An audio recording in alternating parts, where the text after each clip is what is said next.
jamana fama ini janyogon an be Allah subhanahu wa ta'ala fu folo ka barka da alai ka salli kira bayin ka sallallahu alaihi wa sallam ka alafu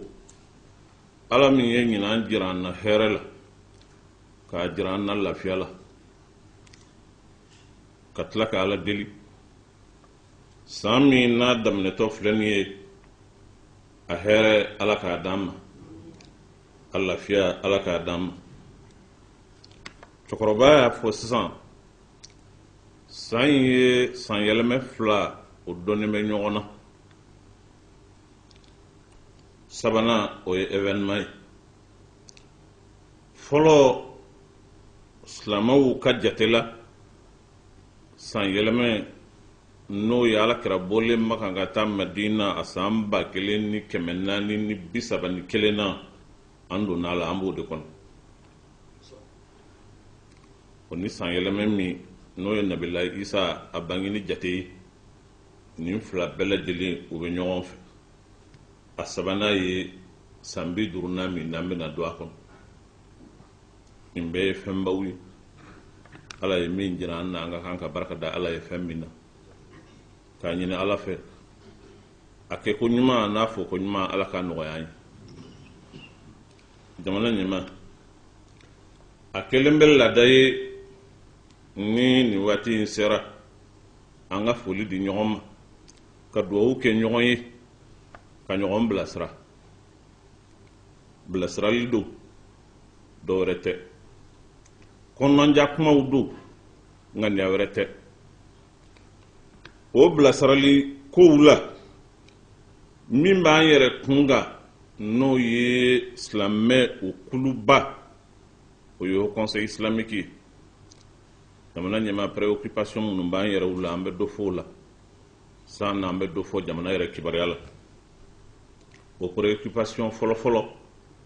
o ye tɔn yɛrɛ a fonctionnement fɛnba dilanlen don koba fana don nka senba ma don a kɔrɔ dɛ silamɛw farala ɲɔgɔn kan k'a dilan jamana fana ye yamaruya di a ka dilan nka silamɛw hakilila k'a fɔ ko jamana ka doni don olu y'u sen bɔ a la jamana fana y'a faamu k'a fɔ nin ye silamɛw ka ko ye olu fana y'u sen bɔ a la o kuma ko in nana dulon an bolo ko ba don nka fɛn ba t'a kɔrɔ dɛ o y'a fonctionnement ye o difficulté b'an kan il faut que o ka fɔ o conseil ye fɛn ba ye fɛn min bɛ jamana silamɛ bɛɛ lajɛlen kun kan k'o fɔ o ye fɛn ba ye fɛn min n'a ma kan ka kunnasiri tuma dɔ la n b'a kɛ cogo di n b'a fɛ ka taa nin yɔrɔ in na n bɛ mun kɛ i bɛ adressé jɔnni na tuma dɔ la fɛn ɲɔgɔn tɛ dɛ ko in kalifalen bɛ anw de la silamɛw tɔgɔ la nka silamɛw hakilila k'a fɔ ko in ye faama ko de an y'a f'u ye k'a f'u ye k'a f'u ye nka a faamu a ma nɔgɔ o ye difficulté ye min b'an kan n'o ye fonctionnement yɛrɛ kibaruya ye filanan min bɛ yen o ye hijiko ye an ye hijiko in fɔ yan salu wa an bɛ segin a kan ɲina hiji ye alabato de silamɛya baara don an y'a jira k'a fɔ ko a ka d'an ye Haut Conseil min bɛ silamɛw tɔgɔ la o ka ye hiji baara in na ye cogo la min b'a jira k'a fɔ ko silamɛya ko don nka maa fila de bɛ d'an ma cɛ kelen muso kelen olu de bɛ ayiwa ko in na délégué général tɛ adjoint tɛ financier tɛ olu kɔni bɛ fara jama kan ka taa ten responsabilité kelen tɛ yen min b'u bolo fo n'u ye maa minnu wele ayiwa ka u wajɔ anw dun hakilila k'a fɔ baara min don silamɛya baara de don o de la an y'a ɲini Haut Conseil ka impliqué a la ka se hakɛ min n'a ka kan sabanan min bɛ yen o ye jɛrɛjɛkulu min bɛ jamana ɲɛmaw bilasira ni hakili ye ani ladilikanw ye an y'a kɔlɔsi k'a fɔ ko diinɛmaw olu da t'a kuma la pewu o ye Haut Conseil économique social et culturel diinɛ jɛrɛjɛkulu si tɛ yen min ka maa o bɛ kuma in fɛn in dun bɛ jamana kunkanko de fɔ aka kan ka jamana maw bilasira aba hakili to la hakili jigi ko de do jamana nyema no borala anya kuma nu fo yan salu ambe se ga kanyina préoccupation do hamna ko do jamana ko de do an ga jamana a merci chenere la chenendu de anyo fo salu baru chayara chen yoro chayara jugu ya yoro chayara wa dungu do de be faraka a fora salu ani nyinanti anya constant ke ka leje do ma bala de do de farala okuma a wajibi yalendo anga halibi anga hakili jigula aflana yemi préoccupation na oye jamunu mbena anga jamana la fem min be bo an yere ka jabarani na ani min be bo yoro woro na shurule manga jamana uka contrôle tal foi tala fen sugu belajeli abe ka fle an fe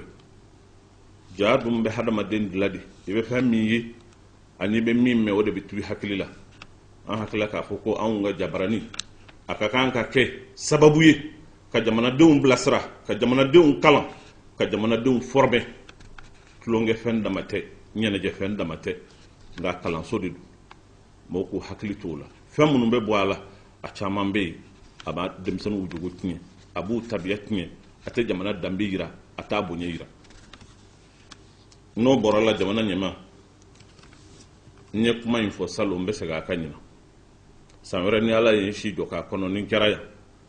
ni ya yi chugumina la lamba fo chugo kili kuma na jamana justice ka salo kuma na sécurité ka salo wa mbese ga ka ni justice fora justice au sens large du terme justice te mamun be tribunal la dama nyedo tribunal la ajengenen kunu ngwa jengenen do jamana nyama bi fana jengenen do nga justice o ye kuma ye min koraka bu jamana yere kono mauni fem min gaka topotorila bonyela service public te jamana ngono bi de jamana service belajeli kera privé ni warte ma min gun ni ye fantan ala kanichi ikana ta dokotoro sola fem min be o e balawudi wallahi dokotoro so jora hôpital jora seko belajeli kerola nga hada madeng ni fem min kaka ateka kayinde ni fantan ni serai a hinato kodu man mato kodu makarto kodu wa jamana in service fo ni mago bala bi ni tari jwa kuna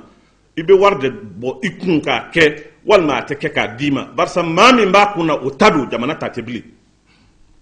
voilà la réalité ode jamana kibariyai ode be jamana konobi oye fenye ere dasara kuma bele jelima iya fo état généraux asabala iya fo foncier la iya fo corruption na iya fo aywa atoyedi éducation na nimbela jeli iya fo al monsieur le président jamana nyema ningo une responsabilité bilibili abe mami kunka we ede akakanga fiye parce que nga kanko foti ala ya wajibi anga nga foti wa nga kanka foti ni mami blala yoro mina na ta ke kanye ko kakanga boy ma wara ka bla non ni kulumi blala ko mina na ta nye aka wuli ma wara ka blay. On ne change pas une équipe qui gagne, mais celle qui ne gagne pas, on doit la changer et limoger l'entraîneur. Nimi mblala yoromi ini ka kulu nata ke kanye jamana nyama wotigla mo ka kanka wuli ka boy jamana service bele jele makanka ke privé min gada tigu yo ba kiti ni sera do toro sola fen folo min be makene ya o ye kumbe ko nyuma ye o te abe do toro sola tigu mena note o bito chama jora de wallahi jora ma o ma ko ma joy matne fu fe jaman kera de nga hadama din kuñ o ya la bili wa nga jamana la sharia ka kan ga buli mo kadi ni ma ke kanye be wuli ka boya o de ya ke tugo de o de ya ke tugo amma ni ala fa ya ke tugo nyuma ala ka no yaay jamana ɲɛma an kumana o ka cogo bi ka kuma sécurité ko kan insécurité a bɛ ka baraka sɔrɔ jamana kɔnɔ insécurité a bɛ ka baraka sɔrɔ jamana kɔnɔ nka min sen donnen b'a la bi o de ka jugu n'a bɛɛ lajɛlen dɔrɔgu bɛ jamana in kɔnɔ dɛ wa denmisɛnninw bɛ ka tiɲɛli kojugu so ni caman bɛ bamakɔ yan an yɛrɛ b'an yɛrɛ ɲininka mun b'a kɔnɔ a ka kan ka ɲɛɲini k'a ɲɛdɔn a ka kan k'a ɲini k'a ɲɛdɔn fɛn caman bɛ yen fɛn min bɛ fɔ an ye ani min b'a kɔnɔ kelenw tɛ dɛ kan k'a ɲɛɲini k'a ɲɛdɔn nka o kelen bɛ ka kɛ fɛn ye yɔrɔ caman bɛ yen bi a dabɔlen bɛ ko dɔw kama nka a yɛlɛmana ka kɛ ni d'insécurité parce que ni dɔrɔgu bɛ yɔrɔ min dɔrɔgu ani marifa olu de bɛ yaala ɲɔgɔn fɛ wa yɔrɔ caman bɛ dugu in kɔnɔ bi a caman b'a la dɛ ala b'a dɔn a b'a la an ni aw ka kan ka fara ɲɔgɔn kan an bɛ se k'a kɛlɛ cogo min na k'a kɛlɛ ten a kɛlɛ ko ɲuman ala k'a nɔgɔya ye min ye cinquantenaire ye an tun b'a fɛ k'an da don dɔɔnin ka dɔ fɔ a la jamana a san 50 an bɛna don min kɔnɔ an ni cinquantenaire commission ye ɲɔgɔn ye baara min ka kan ka k'an fɛ n'u y'o ɲini an fɛ ni ala sɔnna an b'o kɛ fana o ye ka fara ɲɔgɔn kan ka ko in daminɛ ni duwawu ye k'a daminɛ ni duwawu ye barisa duwawu ka kan ka kɛ duwawu ye ko in bɛɛ lajɛlen a sinsiyɔrɔ de o barika min bɛ jamana in kɔnɔ ya rabbi ala k'a sabati nka an y'a jira cinquantenaire mɔgɔw la hakilina ko de don cinquantenaire ɲɛnajɛw ka kɛ nka a bɛɛ kana kɛ ɲɛnajɛ ye tulon tɛ sɛbɛ sa min bɛ dabila o de ko don ni tulonkɛ tɛ dabila a bɛ sɛbɛ sa dɛ cinquantenaire u k'a lajɛ jamana yɛrɛ l'état de la nation fɛn min bɛ jamana in kɔnɔ bi incivisme min b'a la n mago tɛ ko la n bɛ ko min na n ta don a ka di n ye cogo min na n b'a kɛ ten sigi ka kɛ o ka lajɛ et quand je te regarde sur les 50 ans passés san 50 min tɛmɛna an ka kan ka sigi ka hakilija ka bɔ kɛ k'a lajɛ yɔrɔ minnu jɛngɛna an terebesara yɔrɔ minnu na yɔrɔ minnu n'u kɛcogo ma ɲɛ ka hakilija ka bɔ ka page kura dayɛlɛ ka ɲɛsin ayiwa waatiw ma an bɛna ɲɛsin waati minnu ma cinquantenaire ka kan ka an bila o la anw y'a fɔ a tigiw ye maa minnu b'a baara in kɛ u kana ɲina o yɔrɔ in kɔ et nous nous proposons qu'il y ait l'état de la nation assises ka kɛ journée ka lajɛ réflexion ka kɛ min kɛra jamana kɔnɔ ka kɔrɔ o ka jateminɛ an bɛna taabolo min ka k'o fana jateminɛ parce que ko dama dɔw tiɲɛnen bɛ jamana in kɔnɔ n'olu tiɲɛna fɛn tɛ dilan dɛ le problème écœurant de l'éducation n'o tiɲɛna ko bɛɛ tiɲɛna anw ka système éducatif de tiɲɛna jamana min denmisɛnninw u bɛ fɔrɔdu daminɛ ka sonyali daminɛ CP la DF la bac la u bɛ yurukuyuruku kɛ ka taa fonction publique la n'o kɛra responsable ye ni ko kana sonyali kɛ wala o kana a ye ko wɛrɛ kɛ a b'a dɔn ko jugu dɔ wa il faut nécessairement que sigi ka fɔ ka kɛ kow ka lajɛ jamanadenw ka orienté min n'a tɛ bɛn paw a ka f'u ɲɛna et il faut k'a ka fɔ a ka kɛ a ka fɔ a ka kɛ a ka fɔ a ka kɛ n'o tɛ fɛn o fɛn bɛ jamana kɔnɔ makɔrɔba y'a fɔ cogo min na i y'a bɛɛ fɔ i y'a bɛɛ lajɛlen fɔ fɛn min bɛ administration na fɛn min bɛ fɛn wɛrɛw la min fɔra n'i m'o mɛn o de a ja ale yɛrɛ bɛ nin bɛɛ kalama o de bɛ ka fɔ c'est ça la réaction après vos sorties monsieur le président i kelen ka kuma maaw ye fɛn min fɔ o y'o ye ja a bɛ nin bɛɛ kalama o n'a kɔrɔ de bɛ ɲɔgɔn na dɛ ja a bɛ nin bɛɛ kalama a tɔ ye jumɛn ye il faut réagir i ye caman kɛ dɛ bɛɛ lajɛlen b'a dɔn fa fana ŋaniya ɲuman b'i la k'a caman kɛ mɔgɔ bɛ se ka duti ka fɛn bɛɛ lajɛlen na f'i ka jamana in kanu maa si ma du t'o la nka fɛn min ka kan ka kɛ n'a fɔra a ka kɛ dɛ fɛn kana fɔ a ka bila ye ni min fɔra o ka kɛ dɛ